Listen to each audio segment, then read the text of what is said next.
जिसको मुझे बड़ा हैरानगी हुई कि पाकिस्तान के फॉरेन ऑफिस ने उसका जवाब दिया। उन्होंने जो स्टेटमेंट दी योगी आदित्यनाथ ने, कि उन्होंने कहा जनाब कि हम जो है वो सिंध जो है उसको भी ले सकते हैं।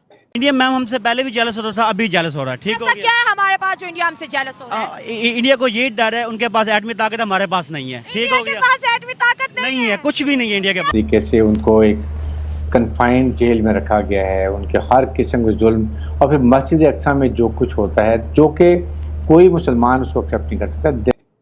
अच्छा, ये बड़ा क्वेश्चन है। उन्होंने कहा जी हम ये कोई मसला ही नहीं है हम सिंध को ना ले सकें। कोई ये ना समझे कि इसराइल पर हमला किसी बाहर वाले ने किया है। जुल्म सितम से तंग आने वाले फलस्तीनियों ने अपनी बहादुरी और शुजात से इसराइल को मुंह तोड़ जवाब दिया है।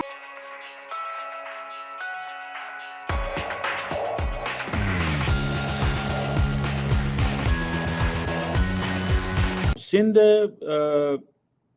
जिसे वो कहते हैं ना, और वो सिंधी जो कम्युनिटी है इंडिया के अंदर, उनको कहते हैं जी उनको बताने की ज़रूरत है हिस्ट्री का।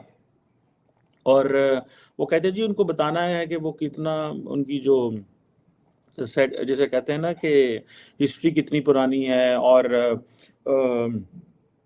उन्होंने कहा जी कि अगर क्या नाम है उसका, श्री राम साहब की जो जन्मभूमि है उसे 500 साल पहले लेके जाया जा सकता है, तो हम सिंधु को क्यों नहीं, जो सिंध प्रोविंस है पाकिस्तान में, उसको क्यों नहीं लेके ले सकते?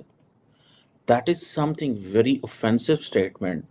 और उन्होंने कहा कि और वो भी जारी बात है, आपको पता है कि जो उन्होंने जो जन्मभूमि है राम की, जो कि बाबरी मस्जिद की साइट पे थी, अब वो टेंपल बन गया है। और वो कहते हैं जी 500 साल पुरानी हिस्ट्री हमने बदल दी है, तो सिंध क्या चीज़ है?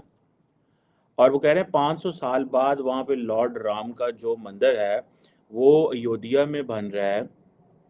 और जिसे वो कहते हैं ना, ये भी एक है, मतलब ये एक बड़ी, मेरे लिए तो बड़ी अस्टॉनिशिंग चीज़ है। अच्छा, ये तो उन्होंने कह दिया। अब इसकी क्या कॉन्सिक्वेंसेस हैं? ये क्या स्टेटमेंट है? आपको पता है बाबरी मस्जिद जो है वो इस जगह पे थी जो अयोध्या में, वो 500 साल पुरानी एक तारीख है। और उसको पहले वो डिमोलिश किया गया, अभी उन्होंने सुप्रीम कोर्ट से सारा वो कर लिया, इजाज़त वगैरह हो गई। वो कहते हैं जी जो लॉर्ड राम है, जो कि वॉरियर गॉड है इनका, वो कहते हैं जी कि वो अयोध्या में पैदा हुए थे कुछ 7000 साल पहले, और उसके ऊपर मस्जिद बना ली गई थी 16वीं सदी में। सो दिस इज़ व्हाट वो कह रहे हैं। अच्छा, ये चीज़ मुझे कई लोग कहते हैं वो जी जनाब ज्यूज़ जो थे फ़लस्तीन में तो 3500 साल पहले थे, ये मुसलमान तो अगले दिन आए हैं, सो हाउ कम, ये तो हमारी जगह, ये तो इतने हज़ार साल पहले हम थे। अच्छा, ये जो क्लेम है that's very astonishing to make, but there is a sizable section of Indian society and people in India, the Hindu community is doing exactly जो कि योगी साहब ने कहा। And at the same time ये जो चीज़ है पाकिस्तान में कहीं डिस्कस नहीं हुई कि इसकी क्या कॉन्सिक्वेंसेस हैं, ये क्यों बात की। आपको पता है इससे पहले जो क्या नाम है उनका, राजनाथ सिंह साहब, उन्होंने कहा कि हमें जो है वो जो पाकिस्तान वाला कश्मीर है लेने में मसला ही कोई नहीं है, वो तो कहते हैं वो तो हमारा है। और वो कहते हैं जनाब कि आप तो कश्मीर पे जुल्म कर रहे हैं, हम तो जुल्म ही नहीं कर रहे। अच्छा, अब ये एक नेशनल, एक ये उन्होंने 2000 ये जून में बात की थी राजनाथ सिंह साहब ने, और इंडिया की जो नेशनल सिक्योरिटी है वो खतरे में एंड ऑल दैट। उनके 10-12 आदमियों का हमारा एक आदमी उनके लिए काफी है। तब था ना जब आमने सामने होते, अब तो आसमानों की जंगें हो रही हैं, मिसाइलों की, अब इसमें इंसान क्या करेगा? हमारा F-16 कौन सा F-16, वो उनके 100 जहाज तबाह कर सकते हैं, एक F-16। ठीक है, राफेल देख लें, कुछ भी नहीं हो सकता, राफेल कुछ भी नहीं हो सकता, उनका ब्रह्मोस देख मैम, लें। कुछ भी नहीं हो क्यों सकता आंखें मीच लेते हैं? मैम नहीं, हम आंखें मीच, हम आंखें खोलकर सीना तान के खड़े हैं। क्या कह रहे हैं, मुसलमान ऐसे करते हैं? ओए आंखें बंद कर लेते, कोई उनका साथ देता है फलस्तीन का? कोई भी नहीं दे रहे। मुसलमान इकट्ठे हो रहे हैं, कोई अरब ताकतें हो रही हैं, पाकिस्तान एटमी ताकत है, पाकिस्तान क्या कर रहा है? कुछ भी नहीं कर रहा। ये लोग हम कहते हैं हम इसराइल को, हम कहते हैं हम क्या करता है पाकिस्तान कर्ज लेता है ना, तो फिर गुलामी करता है, गुलामी करता है ये अंग्रेजों की। तो ये हिम्मत करें हाँ आगे बढ़े, नहीं होता आगे। ये डरते हैं हमारे मुसलमान अंग्रेजों से, यहूदियों से, क्योंकि लेके खाते हैं, ये खाते हैं, बाहर डॉलर लेके जाते हैं, बाहर जायदादें बनाते हैं। बात कर रहे हो इंडिया के पास कुछ भी क्या नहीं है बात मैम। कर रहे इंडिया के पास कुछ है, इंडिया के पास भी एटमी ताकत है, पाकिस्तान के पास है भाई। भाईजान मेरी बात सुनिए। और इंडिया तो बेटा हमसे पहले एटमी ताकत है। इंडिया नहीं है एटमी ताकत। नहीं है, बस कलमे की ताकत नहीं है, उनके पास भी सब कुछ है, फौज भी ज्यादा है हमसे, सब कुछ ज्यादा है हमसे, बड़ा मुल्क है ना। मेरे पास अगर छुरी है तो मैं छुरी से लड़ूंगा। अगर जब आपके सामने कोई है ही नहीं है चोरी का क्या मेरी बात है ना, अगर इसके पास रिवॉल्वर है उससे लड़ेगा, इसके पास अगर टैंक है तो उससे लड़ेगा। तो जितनी अब आपके हाथ मकसद लड़ना है बस, मकसद कोई भी चीज पढ़ लो। कोई भी चीज हो, लड़ने से काम होगा ना, हम उसके साथ लड़ेंगे। Those are the reasons why they have done it. आप रोजाना उनको मारे, मस्जिद अक्सा में जाके मारे, तबाह कर दे वहाँ का सब कुछ, और मुसलमानों के लिए। और यहाँ पर एक और यूनाइटेड नेशन को ये देखें कि why United Nation came into being, कि मुल्कों के कॉन्फ्लिक्ट को आपने रेजुलेट करना है, ठीक करना है, सुलझाना है उनको। अगर आप बड़ी ताकतों के हाथ में खेलते रहेंगे तो फिर यही होगा जो व्हाट इज हैपनिंग। दुनिया में दो इस वक्त इश्यूज हैं, कश्मीर और पैलेस्टाइन। दोनों अगर ये रिजॉल्व होते हैं, आप देखें दुनिया में टेररिज्म खत्म हो जाएगा।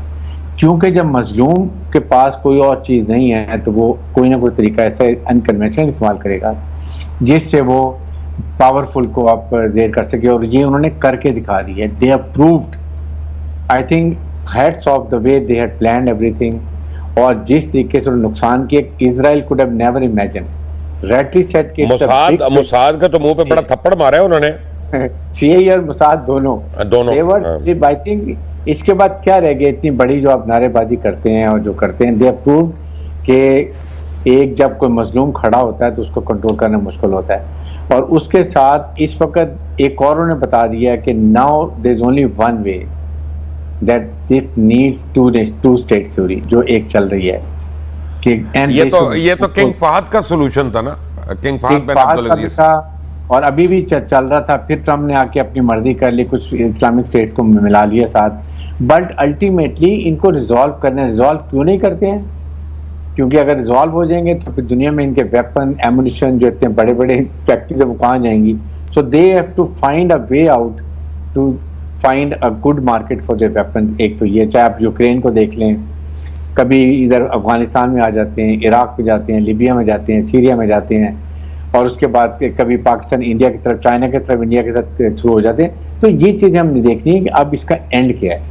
आई think the biggest onus relies on our OIC।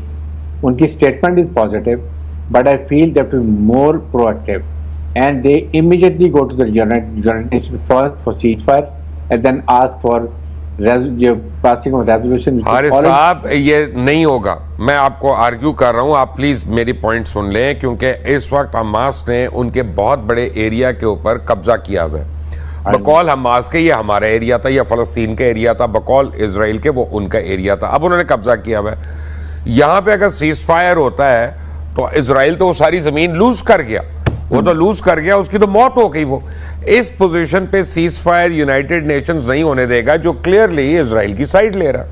खत्म बात देखें, बात ये है कि सीज फायर तो होनी है जहां जहां जैसे हैं। पहले तो यही होता है कि पहले आप वहां रुक जाते हैं, देन यू नेगोशिएट कि आपने क्या करना है। May be this is the time जब इतने प्रिजनर्स, इतने जनरल्स, इतने कर्नल्स, और उसके बाद इतनी फोर्स उन्होंने सिविलियन, क्योंकि Israelis are very sensitive, so they will have to immediately come to bargain. They can't afford कि इतने लोगों को, अगर वो और गाजा में जिस तरीके से जेनोसाइड कर रहे हैं, नुकसान करते हैं, तो it will not be accepted. उसके लिए यही, इसीलिए उन्होंने ये प्लान किया कि फौरन उनको सबको ले गए हैं और वहाँ जाके उन्होंने इनको पकड़ लिया है ताकि वो अब इतने बार्गेनिंग चिप पे लेकर आएंगे।